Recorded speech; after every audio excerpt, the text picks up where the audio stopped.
네. 지난 금요일이 이제 6월절이었고, 어제 토요일부터는 일주일 동안 무교절이 되고, 그리고 오늘은 이제 성경에서 초실절, 오늘 이제 레위기 23장 9절에서 11절 말씀 읽은 것처럼 곡물의 첫 이삭 한 단을 제사장에게로 가져가서 흔들라 요제로 드리는 날입니다. 그래서 곡물의 첫 이삭 한 단이다 해서 이제 초실, 이제 처음 익은 알곡, 처음 익은 곡식이란 뜻이죠. 초실절이라고 이렇게 이름을 해서 이제 지키는 절기인 겁니다. 그런데 일반적으로 이제 교회에서는 이 날을 이제 부활절이다 이렇게 얘기를 하죠. 왜냐? 주님이 부활하셨기 때문에 이날 주님이 부활하셨으니까 부활절이다. 그래서 부활절이라고 이야기를 하고 영어로는 그것을 이스터데이라고 합니다. 이스터데이. 그런데 부활이라는 영어의 뜻은 원래는 그렇게 부활절이라는 이름으로 영어를 하려면 Resurrection Day라고 해야 되는 거예요. 그게 부활절이라는 부활의 날이라는 뜻인 겁니다. 그런데 그렇게 하지 아니하고 이스터데이라고 하는 것은 이유가 있어요. 그것은 이제 캐톨릭으로부터 유래된 것이죠. 캐톨릭에서 이스터데이로 쓰는 것을 이제 우리나라 기독교가 그냥 받아들이고 그냥 이스터데이라고 우리도 이제 그냥 그렇게 쓰고 있는 겁니다. 그런데 문제는 이 이스터데이라는 것이 뭐냐를 이제 알아야 되는데 그거에 대해서는 전혀 생각지를 않고 그냥 그냥 무감각하게 그냥 쓰고 있는 거예요. 이 이스터데이라는 것은 원래 동유럽의 불가리아인가 어느 지방에서부터 시작된 아주 토속 신앙인 겁니다. 그것은 이제 이스터데이라는 것은 달걀 신을 섬기는 날 이제 그 행위에서 비롯된 것인데 그 달걀이 일주일이면은 달걀을 한 너댓 개씩 낳잖아요. 그래서 다산의 여신으로 이스터를 섬기는 것에서 비롯된 것이고 그것을 캐톨릭이 포교 활동을 하면서 그네들을 받아들인 거예요. 이방 종교를 받아들이면서 그들이 섬기는 신의 이름도 그냥 그대로 가지고 들어온 겁니다. 이스터를 가지고 들어온 거예요. 그리고 마침 그 이스터를 섬기는 날이 우리 주님이 부활하신 날과 딱 같은 날이 된 거예요. 그래가지고 그들을 받아들이고 그들의 신앙을, 그들의 우상을 섬기는 것을 그대로 가지고 들어오면서 우리 주님의 부활하신 날과 일치가 하니 이 날을 이스터데이라고 하면서 그냥 이제 지내게 된 겁니다. 그리고서는 계란을 삶아 먹기 시작을 한 거예요. 왜냐? 그 이스터 신이 달걀 귀신인데 그런데 그렇게 다산의 여왕으로서 그 불가리아 쪽이죠. 불가리아, 동유럽의 불가리아라는 나라 있는 그 근처에서 이제 그 신앙이 그 우상을 섬기는 습관이 이제 발발을 했는데 걔네들이 계란 껍질에다가 그림을 그리면서 그 이스터 신을 섬긴 거예요. 귀신을. 그러니까 달걀 껍질에다가 귀신을 이제 그림을 그려가면서 이제 그러한 이스터 신을 귀신을 섬겼던 행위를 그대로 받아들여 가지고 그렇게 해서 이제 기독교도 이제 계란을 삶아서 이제 뭐 비닐로 포장을 하고 뭐 해가지고서는 이제 부활절이라고 해서 계란을 삶아서 맞고 나눠주는 일이 벌어지게 된 겁니다. 그래가지고 우리나라의 계란값이 이 부활절만 되면 뛰었잖아요. 그동안에. 뭐 금년에는 벌써 계란값이 뭐 한 50% 이상이 뛰니까 금전에도 뭐 더 올랐는지 어쨌는지는 모르겠습니다만 어쨌든 이스터라는 것이 거기서 유래된 거예요. 그런데 그것이 성경에 없느냐 하면 성경에 있어요. 여러분 사사기를 한번 보시기 바랍니다. 사사기 2장을 한번 보세요. 사사기 2장 13절을 보면 이제 사사기는 여호수아서 다음에 있죠. 여호수아가 죽고 난 다음에 또 여호수아와 함께 하나님을 섬기던 사람들이 다 죽고 난 다음 세대에 어떤 일들이 벌어졌는가를 이제 기록하고 있어요. 이제 먼저 사사기 2장 8절 여호수아의 종 눈의 아들 여호수아가 110세에 죽음에 10절 그 세대 사람도 다 그 열조에게로 돌아갔고 그 후에 일어난 다른 세대는 여호와를 알지 못하여 여호와께서 이스라엘을 위하여 행하신 일도 알지 못하였더라. 그런 다음에 13절 다 같이 읽습니다. 사사기 2장 13절. 그들이 여호와를 버리고 바알과 아스다롯을 섬겼으며 섬겼다. 그러니까 하나님을 떠나서 가장 먼저 섬긴 귀신이 우상이 뭐예요? 바알과 아스다롯을 섬겼어요. 아스다롯은 히브리적 발음이고 히브리어로서의 발음한 것이고 이것이 본래 아람어로서 이시타르라는 발음이 됩니다. 아람어로서는 이시타르요, 히브리어로는 아스다롯이요. 이제 우리 한글화 시켜서 이렇게 된 거죠. 이시타르가 원래의 이름이에요. 이시타르가 영어화돼 가지고 그것이 뭐로 됐느냐? 이스터가 된 거예요. 그러니까 하나님의 백성들이 하나님을 떠나서 가장 먼저 섬긴 귀신이 뭐예요? 바알과 아스다롯, 이스터예요. 그러니까 사도행전을 보시면은 이게 참 성경을 이 번역을 잘못해놔서 이게 문제가 참 심각한 겁니다. 사도행전 12장 4절을 보시겠습니다. 사도행전 12장 4절. 사도행전 12장 4절을 읽습니다. 잡음에 옥에 가두어 군사 내식인 네 배에 맡겨 지키고 유월절 후에 백성 앞에 끌어내고자 하더라. 사도행전 12장을 보면은 2절에 야고보 사도가 먼저 죽임을 당하죠. 그러자 헤롯이 이제 유대인들이 기뻐하는 것을 알고 베드로를 잡아다가 베드로도 죽이려고 감옥에 가뒀어요. 감옥에 가뒀는데 유월절 후에 죽이자라고 이제 감옥에 가둬놓은 겁니다. 그렇죠? 그런데 3절을 읽어보십시다. 3절. 유대인들이 이 일을 기뻐하는 것을 보고 베드로도 잡으려 할새 때는 무교절이리라. 자, 우리 절기가 처음에 정월 1월 14일 날이 무슨 날이에요? 유월절. 그렇죠? 금요일이 이제 6월절입니다. 예수님이 십자가 위에서 달리신 날. 그 다음 날부터 일주일간이 무교절이에요. 그렇죠? 그리고 무교절이 시작된 토요일, 안식일 다음 날이 뭐예요? 초실절이란 말이에요.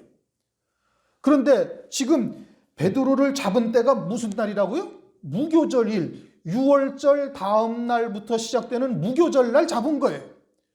그리고 무슨 날이 지나서 죽이려고 그러는 거예요?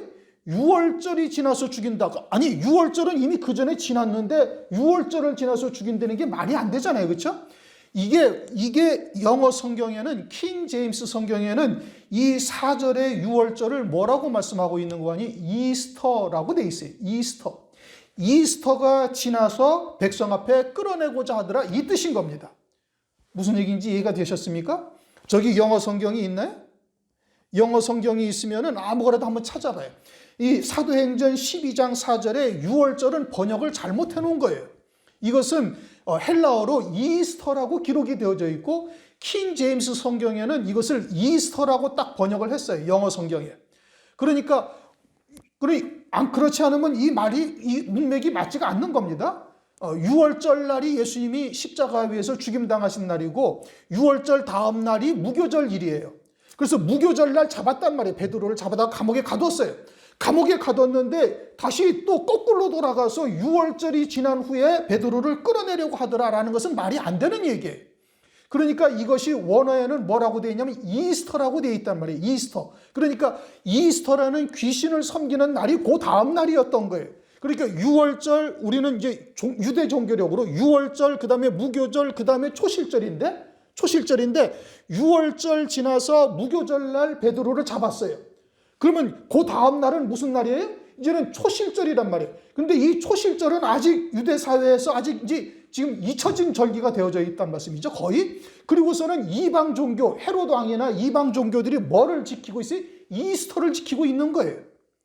이스터가 뭐라고요? 달걀 귀신 섬기는 거라니까. 이것이 그러니까 예수님이 이 땅에 오시기 이전부터 우상을 섬기던 습관들이 계속 이어져 오고 있었던 것이고 그 이스터 섬기는 날이 주님이 부활하신 날과 일치하니까 그들을 갖다가 끌어들이면서 그 이스터 신을 섬기는 행위를 그대로 받아들이고 그 날짜가 주님이 부활하신 초실절과 맞으니까 그러니까 그날을 그냥 이스터라고 부르는 거예요. 그래서 이스터 데이가 그렇게 된 겁니다. 이것은 여러분 인터넷을 찾아보면 금방 알아요. 제가 막 이것이 이렇다 저렇다 뭐 갑론을박할 것이 아니고 지금은 인터넷이 발달이 돼가지고 인터넷으로 이스터데이가 뭔지를 쳐보면은 이게 달걀 귀신 섬기는 행위라고 금방 나온단 말씀이에요. 그런데 교회가 그거를 알고도 그냥 이스터데이를 섬기고 있고 이스터데이라고 하고 그것을 알면서도 오늘날 달걀을 삶아 먹고 있단 말이에요. 이게 기가 막힌 일이에요. 이게 어떻게 있을 수가 있어요? 있을 수 없는 일인데 교회 안에서 그렇게 하는 거예요. 더 나아가서는 크리스마스가 주님이 이 땅에 오신 날이 아니라는 것을 다 알아요. 다 아는데도 그날을 갖다가 크리스마스라고 마스라고 성탄절이라고 하면서 섬기고 있는 이 우상, 귀신을 섬기는 행위를 교회 안에서 그대로 본다고 있는 거예요. 그러면서 하나님을 찬양하는 거예요. 그러면서 부활을 기념하고 부활을 찬양한다는 거예요. 그러면 하나님이 보실 때 어떠할까요? 기가 막힌 일이죠. 우리가 하나님을 알 수 있는 유일한 길이 뭐예요? 성경이에요. 그렇죠? 여러분 기도를 많이 하면 하나님을 알 수 있어요? 아니면 아주 훌륭한 인품을 가지면 하나님을 알 수 있어요? 아니면 책을 뭐 수없이 세상에 있는 모든 책을 다 읽으면 하나님을 알 수 있어요? 없어요? 몰라요. 하나님을 알 수 있는 유일한 방법은 성경밖에 없어요. 그게 성경을 뭘로 봐야 되는 거예요? 하나님의 말씀으로 봐야 되는 거예요. 아주 엄중하신 하나님의 말씀으로 봐야 되는데 하나님의 말씀에 달걀 삶아 먹으라는 말이 어디 있어요? 하나님의 말씀에 주님이 이 땅에서 오신 날을 기념하라고 성경에 어디 그런 날이 기록되어져 있느냐 말이에요. 그냥 하나님의 말씀대로 봐야 되는데 하나님의 말씀은 다 그냥 무시해버리고 그리고 사람들의 관습, 사람들이 이제까지 내려오던 전통 이것이 말씀보다 훨씬 중요한 거예요. 말씀이 하나님이고 말씀에서 아니면은 거기에서 당장에 딱 끊어버려야 되는 거예요. 그게 하나님을 믿는 자고 그게 말씀을 하나님처럼 바라보는 자예요. 말라기 1장을 한번 보십시오. 참 통탄할 일들이 교회 안에서 아주 자연스럽게 이루어지고 있는데도 그것을 탓하는 사람도 없고 알고서도 그것을 쫓는 자들이 없으니 이게 하나님의 말씀을 믿는 사람들인지 아닌지 오늘날 이게 다 그냥 흐지부지. 그러니까 하나님의 말씀은 그저 복받는 하나의 수단이에요. 그냥 좋은 말씀만 골라가지고 그것만 딸딸딸딸 외우고 그것만 가지고 하나님 앞에 기도하고 그리고서는 나머지는 뭐라고 쓰여 있는지 읽어도 몰라요. 그냥 검정 건 글씨요 하얀 건 여백이야. 말라기 1장 10절 한번 보십시다.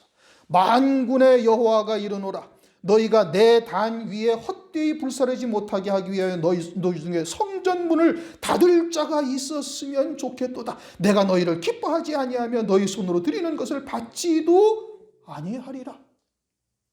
하나님의 말씀에 근거한 예배를 드리지 아니하면 하나님께서 통탄하시는 거예요. 너희들 내 앞에 재물 좀 가져오지 말아라. 나 그거 도저히 받을 수가 없어. 너희들이 드리는 예배 내가 받을 수가 없어. 그러니 달걀 삶아 먹으면서 달걀에 그림 그려가면서 그러면서 주님의 부활을 찬양합니다. 할렐루야. 그러면서 새벽 기도 드리면서 하얀 옷 입고 촛불 켜고 예배 드린다고 그것을 하나님이 받으시겠는가? 이 문제가 심각한 겁니다, 여러분. 오늘도 아마 많은 교회에서 많은 교회 거의 모든 교회에서 우리나라에 있는 90 교회 중에 99% 이상이 다 오늘 달걀 삶아서 나눠줄 겁니다. 아마 달걀 삶아 먹을 거예요. 달걀값이 또 안 오는지는 모르겠어요. 이러한 행위들을 교회에서 하면서 그러면서 하나님 찬양한다는 거예요.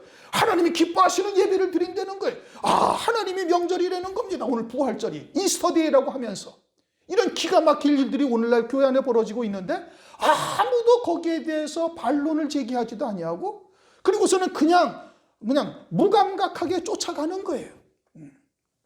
우리가 하나님을 믿는데 하나님을 알 수 있는 유일한 길은 성경 외에 다른 거 없어요. 성경에서 아니라 하면 그냥 아닌 거예요.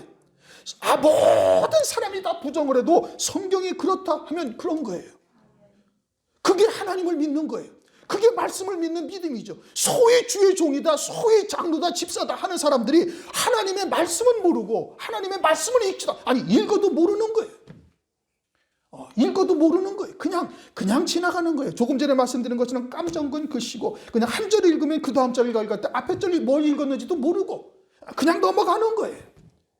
이게 무슨 주의 종이고 이게 무슨 교회가 드리는 예배고 그것을 어떻게 하나님이 받으시는 예배라고 하나님 앞에 할렐루야 하나님 찬양합니다. 하나님께 영광을 돌립시다. 어떻게 그것을 하나님께서 영광을 받으시겠는가? 이 문제가 심각하죠. 우리가 하나님을 섬기는데 바르게 섬겨야 됩니다. 그냥 말씀에 기록이 되어져 있으면 그냥 그대로 받아들이면 되는 거예요. 사람의 생각을 자꾸 섞으면은 그거는 벌써 곁길로 나가는 것이고 그건 사람의 계명이 되는 거죠. 헛되이 경배하는 겁니다. 일생을 하나님을 경배해봤자 나는 너희가 한 번도 제사를 드린 것을 나는 받아본 적이 없다. 광야 이스라엘 백성들이 그랬잖아요. 수없이 많은 제사를 드렸는데 너희들이 언제 한 번 나한테 제사와 예배를 드린 적이 있었느냐? 나는 한 번도 너희들의 제사를 받은 적이 없다. 그러시잖아요. 오늘날 예배가 광야교회와 다를 바가 하나도 없는 겁니다. 이거 부활절이라고 이스터데이라고 기록을 해놓고 그러면서 달걀 삶아 먹으면서 하나님을 찬양하면 그 모든 다른 예배는 마찬가지인 거예요. 다 헛것인 겁니다. 오늘은 초실절입니다, 여러분. 초실절. 정확하게 초실절이에요. 곡식의 첫 이삭을 하나님께 드리는 달이에요. 그러면 하나님께서 초실절, 그 다음에 오순절, 그 다음에 초막절, 이 세 절기는 너희들 반드시 하나님 앞에 나와라. 뭐 초실절이 아니라 이제 무교절, 유월절이라고 그러죠. 그러나 유월절, 무교절, 초실절이 그냥 하루 사이로 연연해 있으니까 어쨌든 초실절, 첫 번째 절기 성전에 나올 때 보여드리는 절기가 하나님의 처음 익은 곡식을 감사드리는 절기예요. 오순절은 뭐예요? 그 두 번째 또 곡식을 우리에게 주신 것을 감사드리는 절기예요. 제일 마지막 절기인 초막절은 뭐예요? 모든 알곡을 다 추수하고 그리고 하나님 앞에 감사드리는 절기예요. 그러니까 이 하나님의 이스라엘 백성들에게 하나님의 명절이라고 주신 것이 농사를 기준으로 해서 하나님께서 주신 것처럼 보이는 거예요. 그러나 영원히 살아계신 하나님께서 육신의 구원을 위한 농사의 절기를 하나님께서 하나님의 명절로 주셨을까요? 그게 아니란 말씀입니다. 그래서 요한복음 15장 1절 보면 나는 참 포도나무요 내 아버지는 농부다. 하나님이 농사 짓는 분이라는 거예요. 어떤 농사? 우리의 구원 농사를 지으시는 분인 거예요. 그래서 성경에서는 농사를 통해서 우리의 구원을 말씀하시는데 마가복음 3장 26절을 보면 하나님의 나라는 사람이 씨를 땅에 뿌린과 같으니 저가 밤낮 자고 깨고 하는 중에 씨가 나서 자라되 그 어떻게 된 것을 알지 못하느니라. 땅이 스스로 열매를 맺되 처음에는 싹이요 다음에는 이삭이요 다음에는 이삭의 충실한 곡식이라 열매가 익으면 곧 낫을 되나니 이는 추수 때가 이르렀음이라. 그러니까 농사의 절기를 통해서 하나님께서는 우리의 영혼의 구원에 관해서 말씀하고 있다 이겁니다. 그래서 유월절 어린 양으로의 피를 바른 데가 사망의 권세가 넘어간 것처럼 유월절 날 예수 그리스도께서 희생되심으로 죄와 사망의 권세가 우리에게 넘어간 거예요. 그러니까 유월절의 어린 양은 그림자고 실상은 누구예요? 그리스도요. 그리스도로 이루시는 구원이 실상인 거예요. 그럼 유월절 다음날 무교절은 무교병을 먹었어요. 누룩 없는 떡. 그래서 고린도전서 5장 7절, 고린도전서 5장 8절을 제가 금요일 날 말씀을 드린 거죠. 그래서 고린도전서 5장 8절에 너희가 명절은 지키되 묵은 누룩도 말고 괴악하고 악독한 누룩도 말고 진실함과 순전함에 누룩 없는 떡으로 하라. 그것은 하나님의 말씀이죠. 온전한 진리의 말씀으로만 너희들이 하나님 앞에 이 땅에서 예배를 드리며 신앙생활을 해야 할 것을 말씀하고 있는 거예요. 광야교회가 무교병을 먹었단 말씀이에요. 무교병을 먹고 그리고 하늘에서 내리는 신령한 만나를 먹은 거예요. 그러니까 무교병이라는 것은 하나님의 진실한 말씀, 진리, 오직 아무것도 섞이지 아니한 하나님의 뜻을 깨닫고 그것을 영의 양식으로 삼는 자 되어야 함을 말씀하고 있는 거예요. 누가? 유월절 양으로 구원받은 자라면 그렇게 해야 된다 이겁니다. 그래야 가나안 땅을 갈 수가 있는 거예요. 그렇게 해서 절기가 실상은 뭐예요? 예수 그리스도요. 예수 그리스도로 이루시는 구원이 실상인 거예요. 그러니까 초실절이 실상이 누구라고요? 그리스도란 말이에요. 첫 곡식인데 첫 곡식은 보리를 말하는 겁니다. 초실절 날은 보리 이삭을 한 단을 드렸고 오순절날 초실절로부터 50일째 일곱 안식일이 지난 다음 날, 그래서 50일째 되는 날이라서 오순절이라 이렇게 얘기를 하는 겁니다. 오순절 날은 뭘 드렸어요? 밀을 드린 거예요. 그리고 초막절에는 모든 곡식과 과일과 모든 것을 추수한 다음에 하나님께 감사드리는 절기였던 거예요. 그러니까 초실절은 첫 이삭인데, 첫 이삭은 보리 이삭이고, 보리 이삭은 이미 이제 우리 교회에서는 이 절기는 그저 한 3, 4년 지나면 절기에 대해서는 박사가 돼야 되죠. 그죠? 해마다 이 절기를 꼭 지내면서 하나님께서 절기를 두신 뜻을 우리가 이제 상고하고 있으니까. 그리고 열왕기하 4장 42절에 보리는 처음 익은 곡식이다 이거예요. 처음 익은 곡식이에요. 그러니까 보리라는 것이 처음 익은 곡식이고 초실, 그래서 초실이다 라고 말씀하고 있는데, 그것은 그림자고 실상은 누구라고요? 그리스도요. 그리스도로 이루시는 구원이 실상이란 말이에요. 그러니까 고린도전서 15장 20절, 그러나 이제는 그리스도께서 잠자는 자 가운데 다시 살아 잠자는 자들의 첫 열매가 되셨도다. 예수 그리스도께서 부활의 첫 열매가 된 거예요. 이 땅에 육체를 입고 온 모든 인류 가운데 단 한 사람만 신령한 몸을 입으신 거예요. 누가? 예수 그리스도. 부활의 신령한 몸을 입고 부활의 첫 열매가 되셨다. 그래서 어떤 날에 주님이 부활하셨어요? 이 초실절 날. 초실절 날 주님이 부활하시고, 그리고 주님이 부활하심으로 말미암아 그것이 첫 열매라는 것은 그 뒤를 따라 우리들도 그와 같은 부활의 신령한 몸으로 다시 살아날 것을 말씀하고 있는 거예요. 그런데 성경에는, 그래서 우리가 이제 부활의 소망을 갖고 살아가는 겁니다. 만약에 이 부활의 소망이 없다면 성경에서 뭐라고 말하고 있는 거 아니? 고린도전서 15장 19절, 만일 그리스도 안에서 우리의 바라는 것이 다만 이 생뿐이면 모든 사람 가운데 우리가 더욱 불쌍한 자라. 우리에게 부활이 소망이 없으면 우리가 이 세상에서 가장 불쌍한 자라는 거예요. 왜요? 참 예수를 위해서, 그 부활의 소망을 위해서 정과 욕심을 십자가에 못 박고 하고 싶은 것 하지 아니하며 절제하며 살아가고 있으니 가장 불쌍한 자라 이겁니다. 그러나 우리에게는 부활의 소망이 있어요. 부활의 소망이 있으니 그날 우리가 이 땅에서 그렇게 믿음으로 열매를 맺어 산 그 모든 것이 우리에게 상급과 영광으로 돌아오니 그 소망 가운데 우리가 절제하며 그리고 믿음으로 살아갈 수가 있는 것이죠. 그러니 이 부활의 소망의 확실한 증거, 참된 증인이 누구예요? 예수 그리스도인 겁니다. 그런데 이 부활이 다 같은 부활이 아니라 성경에는 그 부활이 더 좋은 부활이 있다. 히브리서 11장 35절을 보십시다.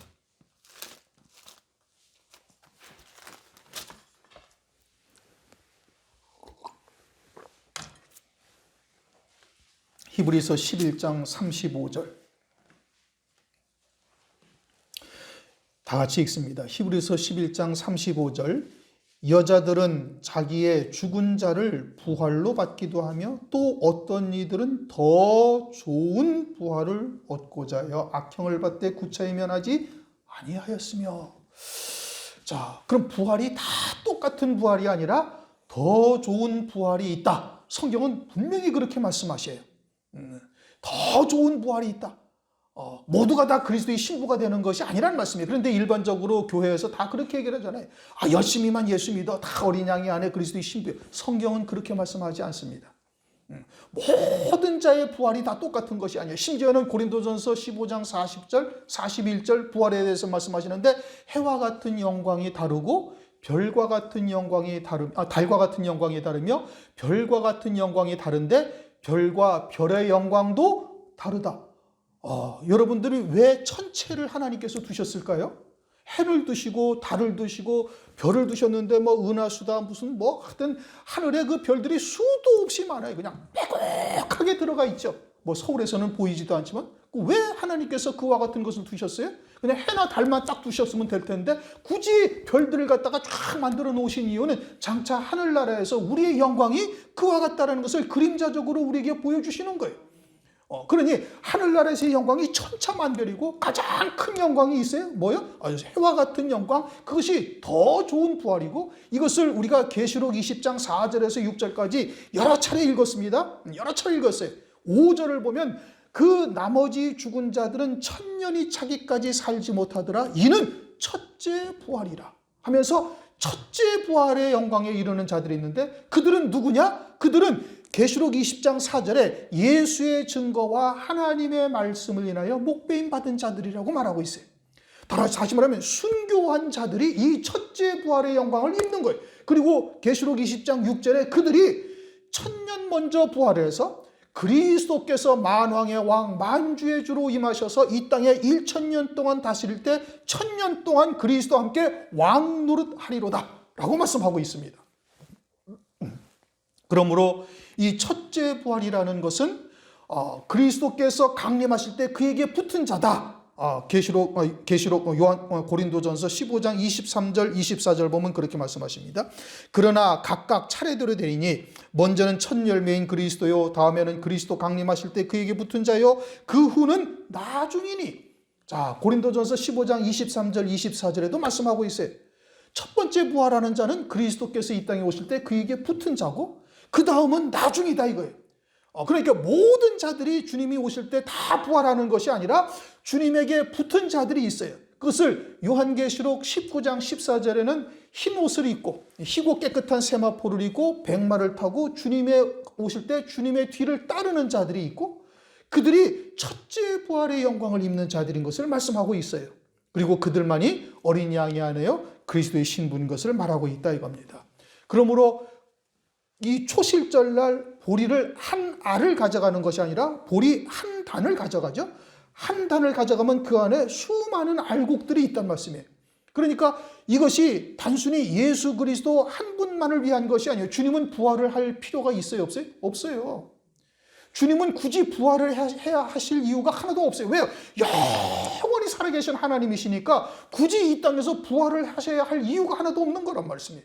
그러면 주님이 부활하신 이유는 무엇 때문에 그러는 거예요? 우리에게 그와 같은 부활의 소망을 갖게 하시기 위해서, 부활의 영광을 누리는 자 되게 하시기 위해서 주님께서 먼저 길이요 진리요 생명이 되신 주님께서 먼저 본을 보이시고 참된 증인으로서 우리에게 부활의 영광이 있다는 것을 깨우쳐 주신 거예요.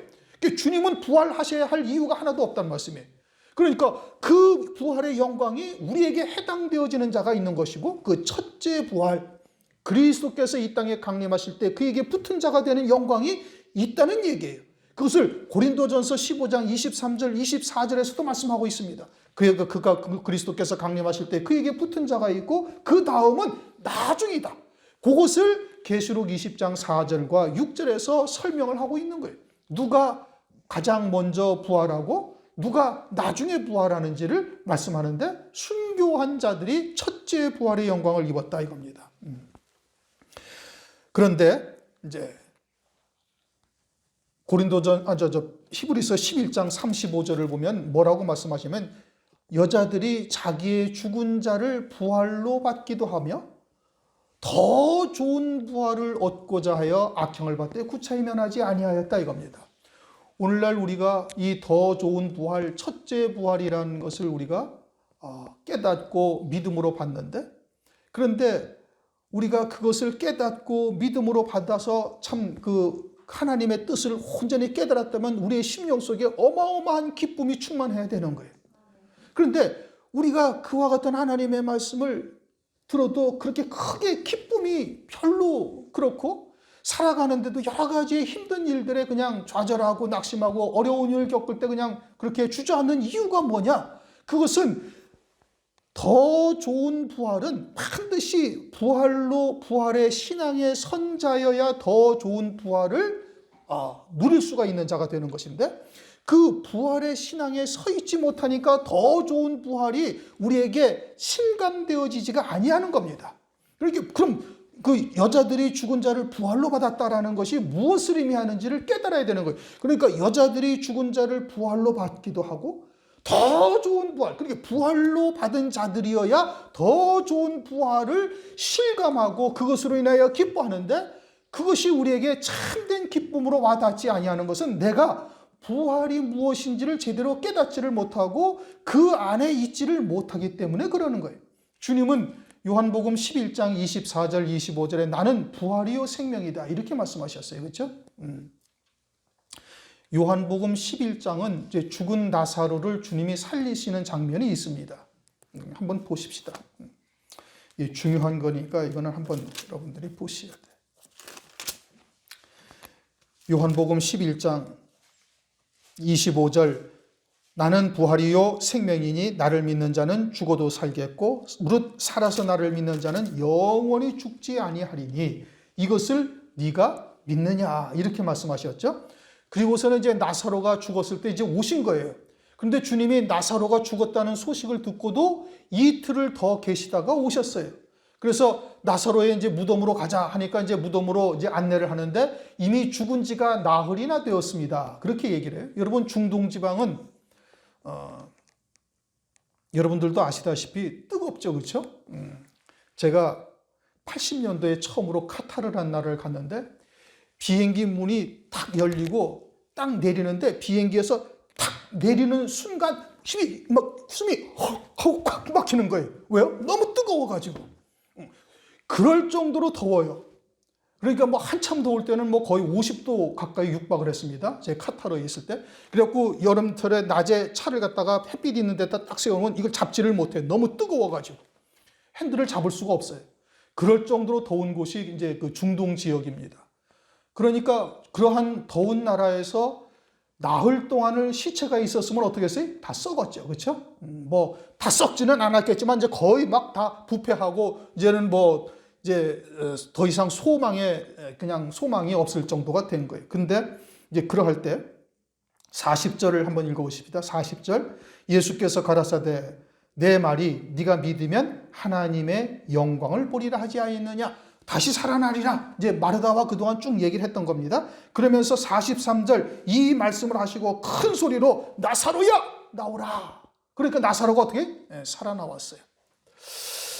자, 그러면은 지금 이제 그 중동 지역의 뜨거운 날씨에 나흘 동안이나 있었으니 육체는 어떻겠어요? 육체는 다 이제 막 썩어가고 있단 말이에요. 막 진물이 흐르고 이제 사람의 형체도 거의 알아보지 못할 정도로 비슷하게 막 흐물흐물되고 이제 다 썩어 있어요. 무덤 속에서.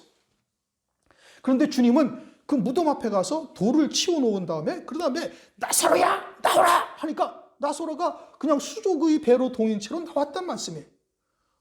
그러면 그것을 다시 살아났다라고 말씀하고 있고 그것을 히브리서 11장 35절에는 부활로 받았다 이렇게 말씀하셨어요. 그러면 나사로를 부활로 받았는데 부활이라는 단어는 의미는 뭐냐면은 신령한 몸을 입고 영원히 사는 것이 부활이에요. 그러면 나사로가 그날 부활인가요? 아니란 말씀이에요. 그렇죠? 왜요? 나사로도 죽었어요. 사르밧 과부의 아들도 죽었고 수넴 여인의 아들도 죽었어요. 도르가도 살아났다가 다시 죽었어요. 그러면 그들이 부활을 했다는 뜻이에요? 아니면 소생을 한 거예요? 네, 소생을 한 거예요. 그런데 성경은 그것을 뭐라 해요? 부활로 받았다라고 말씀하고 있어요. 그러면서 주님은 나는 부활이다라고 말씀하고 있단 말씀입니다. 그러면 주님이 무덤 앞에 서서 계셔가지고 나사로야 나오라 하신 말씀을 하실 때 죽은 썩어가고 있는 시체를 나사로야 나오라고 했을까요? 그 나사로가 지금 거기 있나요? 어디 있어요 나사로가? 죽어서 썩어가고 있는 시체한테다 주님은 물론 말씀하셨지만 그러면 나사로가 지금 죽어서 썩고 있는 시체가 나사로입니까? 아닙니까? 아니에요. 그럼 나사로는 어디에 있어요? 나사로는 영으로서 영계에 있어요. 음부에 있죠. 열매 맺지 못하여 죽은 자가 되었으니 하나님께서 죽게 하셔서 이제 참된 영생의 열매가 무엇인지를 깨닫게 하려고 육신의 목숨을 거둔 거예요. 어쨌든 나사로는 지금 영계에 있어요. 그래요, 안 그래요? 그러면 지금 죽어서 썩어가고 있는 나사로가 참 나사로인가? 아니면 영계에 가 있는 나사로가 나사로인가? 어떤 게 참 나사로예요? 그게 나사로예요. 죽어서 썩어가고 있는 무침물이 혈흔하고 그냥 몸이 다 문드러져 가고 있는 이 썩어가고 있는 육체가 나사로가 아니고 나사로는 누가 나사로냐면 영계에 가 있는 나사로가 나사로예요. 주님은 나사로야 나오라 하는 것은 썩어가고 있는 육체야 일어나서 나오라 라고 말씀하신 것이 아니라 영계에 있는 나사로에게 주님께서 나사로야 나오라 하니까 나사로가 다시 육체로 들어가서 다시 나온 거예요. 그래요, 안 그래요? 그렇죠. 그럼 뭐가 참 나사로예요? 영계에 가 있던 그 영이 나사로예요. 그 영이 나사로라는 육체를 입고 이 땅에 잠시 보냄을 받아서 그리고 다시 육체를 떠나 아버지의 집이 있는 곳으로 가야 할 존재라는 것을 나사로가 그때서야 비로소 깨달은 거예요. 아, 육체가 참이 아니라 나의 영이 참이요, 나의 영이 육체가 죽고 나면 가야 할 아버지의 집이 있고 거기에 하나님께서 어떠한 구원을 이루어 놓으셨는지를 나사로가 영이 가서 보고 온 거예요. 그리고서는 그 나사로가 그 다음부터는 어떻게 살았어요? 이제는 그 영혼을 위해 영생의 열매 맺는 삶을 산 거예요. 그게 부활로 받은 거예요. 내가 예수 그리스도를 믿어. 예수 그리스도를 믿는데 예수님은 나는 뭐라고? 나는 부활이요 생명이다 이거예요. 나는 부활이다 이거예요. 그러면 부활이라는 것이 뭐예요? 예수를 믿음으로 말미암아 우리가 그리스도 안에서 세례받은 자가 되어지고 그리스도로 말미암아 이제는 그리스도와 함께 하늘에 앉은 자가 되고 에베소서 2장 5절 6절 그리스도와 함께 이미 살리셨으니 나의 영이 그리스도와 함께 하늘에 있고 골로새서 3장 3절 그리스도 안에서 너의 생명이 하나님 안에 감추어 있느니라. 그러니까 나의 참 나는 지금 이 육체가 내 참 나예요? 아니면 이 속에 있는 나의 영이 참 자아예요? 영이 참 자아란 말이에요. 이것은 이 영이 그리스도의 형상으로 세워져 가고 자라가게 하기 위해서 육체를 잠시 잊고 있을 뿐이지 이 육체가 내가 아니란 말씀이에요. 육체의 인격체가 내가 아니란 말이에요. 김종천이라는 이름을 가진 이 인격체가 내가 아니라 내 안에 하나님의 생명이 그 영을 통해서 그리스도의 형상으로 세워져 가기 위하여 육체를 잠시 잊고 있을 뿐인 거예요. 그리고 이 육체를 잊고 있는 내게 그 그리스도를 믿음으로 성령이 내게 임하셔서 성령 안에서 내 영이 그리스도의 영으로 자라가게 하시는 거예요. 무엇을 통해서? 말씀을 통해서. 그래, 말씀을 통해서 창세전부터 하나님께서 이루신 구원과 앞으로 이루어 가실 구원과 나를 위해서 예비하신 영광이 무엇인지를 말씀을 통해서 깨닫게 하시고 그 영이 이 땅에서 참으로 은혜를 받은 날로부터 열매를 맺어 자라가는 도다. 골로새서 1장 6절 그걸 말씀하고 있잖아요. 그게 부활로 받은 거예요. 그 부활로 받은 자여야 더 좋은 부활이 있다라는 것을 안단 말이에요. 나는 왜 더 좋은 부활이라는 것을 이 교회 와서 처음 들었어요.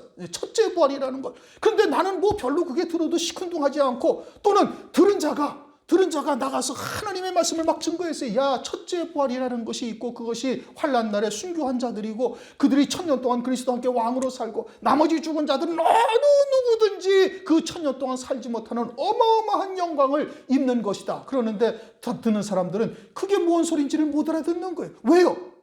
부활의 신앙이 되어 있지 않기 때문에 그러는 거예요. 그러면 히브리서 11장 35절에 뭐라고 말씀하세요?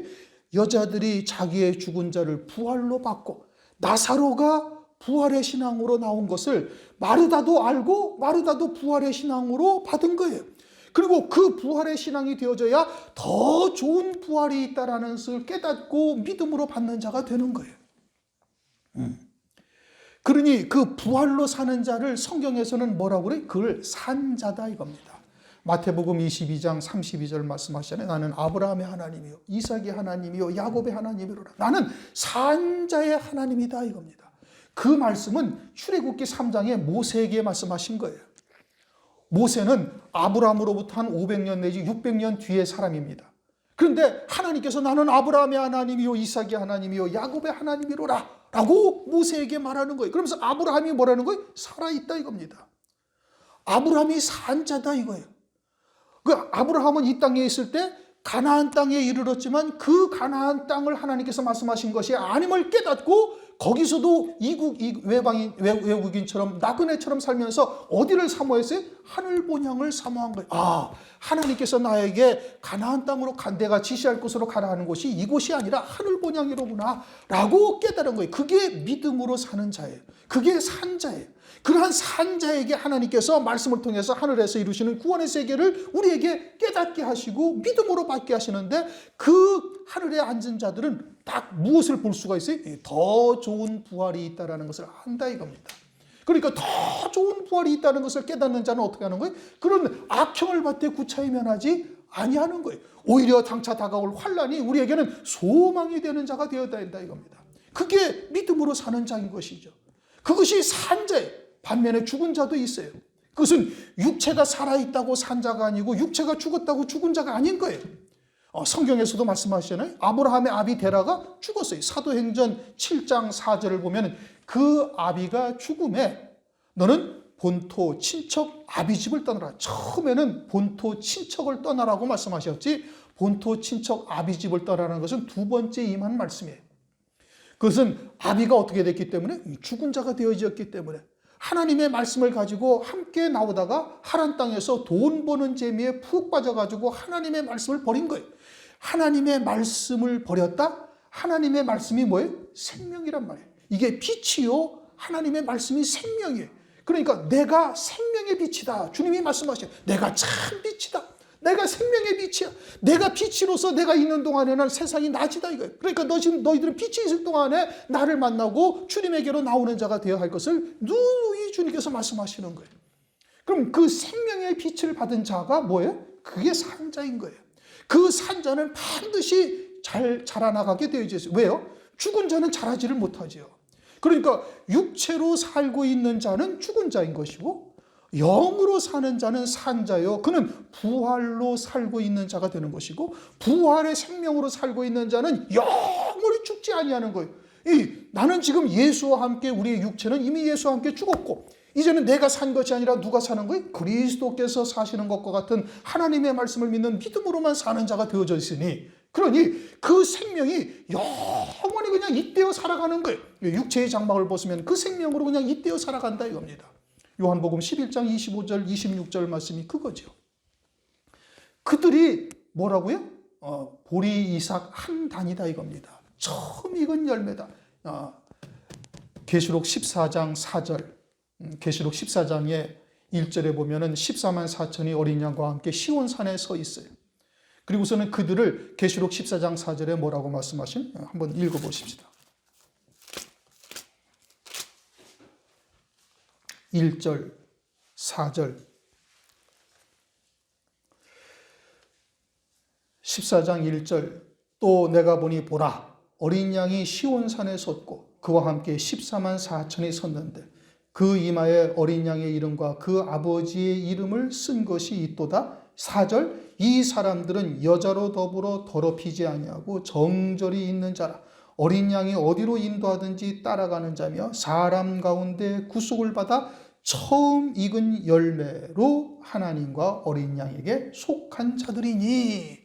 자, 그래서 처음 익은 열매라고 여기서 말씀하시는 거예요. 14만 4천은 환난 날에 순교한 성도들의 대표인 겁니다. 이들이 환난 날에 사역할 종들이죠. 그러니까 그들의 말씀을 듣고 순교한 성도들과 함께 이와 같이 처음 익은 열매가 되었다 이겁니다. 그러니 그리스도가 고린도전서 15장 다시 한번 보세요. 고린도전서 15장 23절 24절 읽습니다. 그러나 고린도전서 15장 23절 그러나 각각 자기 차례대로 되리니 먼저는 첫 열매인 그리스도요. 그리스도께서 부활의 첫 열매인 겁니다. 다음에는 그리스도 강림하실 때 그에게 붙은 자요. 이들이 누구예요? 요한계시록 19장 14절 흰옷을 입은 자들이에요. 흰말을 타고 그들은 첫째 부활의 영광을 입는 자들인 것을 말씀하고 있고 첫째 부활의 영광을 입는 자들은 환난 날에 순교한 성도들이에요. 그리고 그들이 첫째 부활을 하고 그리고는 그 후는 24절 나중에니 이것은 요한계시록 20장 5절 그 나머지 죽은 자들은 천년이 차기까지 아무도 살지 못하더라. 그래서 그들은 언제 부활하는 거예요? 천년 후에. 나머지 죽은 자들은 천년 후에 백보자의 심판 때 부활하는 거예요. 그래서 저가 모든 정사와 모든 권세와 능력을 멸하시고 나라를 아버지 하나님께 바칠 때라. 그때가 언제? 백보자 심판 때다 이겁니다. 천년왕국이 끝난 다음에 이 물질 세계가 다 사라지고 하나님의 영원 무궁 세계로 들어갈 때 나머지 죽은 자들은 그때 부활하여 백보자 앞에서 심판받는 거예요. 우리는 생명의 부활로 부활할 자들이에요. 심판의 부활과 상관이 없는 자들이다 이겁니다. 왜요? 첫째 부활의 영광을 입으니까. 그러니까 생명의 부활로 부활의 영광을 누릴 자들이고 어떻게? 언제? 그리스도께서 강림하실 때 첫째 부활의 영광을 입음으로 그와 같이 되는 것임을 말씀하고 있는 겁니다. 오늘의 초실절이죠. 초실절은 예수 그리스도께서 부활의 첫 열매가 되심으로 우리에게 부활의 소망을 주신 거고, 그 초실절의 실상은 처음 익은 열매, 하나님과 어린 양에게 구속을 받아 처음 익은 열매로서 드려지는 자들을 나타내고 있어요. 그러니까 초실절의 온전한 실상은 누구예요? 첫째 부활의 영광을 입는 자들이 그 실상인 거예요. 그리고 그 나머지 죽은 자들은 어느 누구도 그 천년이 자기까지 살지 못한다라고 말씀하고 있는 거예요. 그러니까 유월절 양으로서 그리스도 안에서 구속받은 자가 되어져서 그리스도의 이름으로 세례받은 자가 되어지고, 그리스도의 이름으로 세례받은 자가 되어지면은 무교병, 누룩 없는 떡을 통해서 무엇을 딱 바라봐요? 초실절의 실상이 무엇인지를 딱 목표를 받게 하시는 거예요. 그리고 오순절 성령으로 그것을 하나님께서 기름 부어 세워가시는 것이고, 그래서 나팔절이 되어져서 큰 나팔 소리와 함께 주님이 재림하실 때가 추수할 때요, 그때 우리로 하여금 첫째 부활의 영광을 입도록 하시는 거예요. 그리고서는 영원 무궁세계까지 영원히 왕으로서 영생토록 그 영광을 누릴 수 있는 자로 하나님께서 두시는 겁니다. 그 더 좋은 부활이 있기 때문에 우리의 믿음의 선진들은 악형을 받되 구차히 면하지 아니하였다. 우리가 그 소망이 있다면 세상에서 그 어떠한 고난 또는 역경 또는 장차 다가올 환난도 능히 이길 수 있는 자가 되는 거예요. 하나님께서 때에 따른 말씀으로 그와 같은 영광에 이르도록 우리를 세워가신다. 그러니 초실절의 실상이 무엇인지, 하나님의 뜻이 무엇인지를 우리가 바르게 깨닫고 그 안에서 우리가 함께 기뻐하는 자가 되어야 되는 거예요. 그래야 하나님의 명절을 바르게 지키는 자가 되고 그 하나님의 명절이 내 명절이 되는 거예요. 우리의 온전한 구원을 그렇게 이루어서 끝까지 남은 자가 되셔서 이루시기를 주님의 이름으로 축원합니다.